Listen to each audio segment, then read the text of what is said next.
Αιματηρή καταδίωξη σημειώθηκε πριν από λίγο στην αερογέφυρα των Μεγάρων με τραυματία έναν αστυνομικό και νεκρό το 40χρονο δράστη.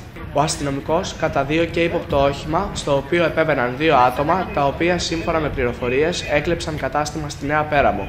Ο οδηγός σταμάτησε στο ύψος της Εθνικής Οδού στην αερογέφυρα Μεγάρων και πυροβόλησε με Καλάζνικοφ κατά των αστυνομικών που απάντησαν στα πυρά. Στο σημείο έφτασαν άμεσα ενισχύσεις, συνέλαβαν τη γυναίκα συνοδηγό και καταδίωξαν τον δράστη για την επόμενη ώρα. Ακολούθησε δεύτερη συμπλοκή, κατά την οποία ο δράστης έπεσε νεκρός από πυρά των αστυνομικών. Άρχισαν πυροβολισμοί και πέφτανε. Εγώ έπεσα κάτω, βασικά γιατί φοβήθηκα. Πήρα τηλέφωνο στο 100 και στείλανε. Και μετά έμαθα ότι ήταν κάποιος που προσπάθησαν να σταματήσουν γύρω στις 10 παρά 10. Ακούσατε πυροβολισμούς? Πάρα πολλούς. Αυτός από ό,τι μου είπαν πρέπει να τον τραυμάτισαν, μάλλον γιατί έριξε και στους αστυνομικούς με τον Καλάζνικοφ. Πέρασε πίσω από το περίπτερο, αλλά εγώ είχα κλειστεί την πόρτα και είχα πέσει κάτω, δεν τον είδα.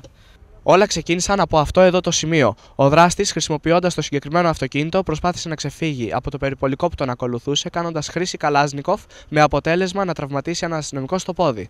Στη συνέχεια, ο δράστης, περνώντας πίσω από αυτό εδώ το περίπτερο, προσπάθησε να ξεφύγει προς την Εθνική Οδό.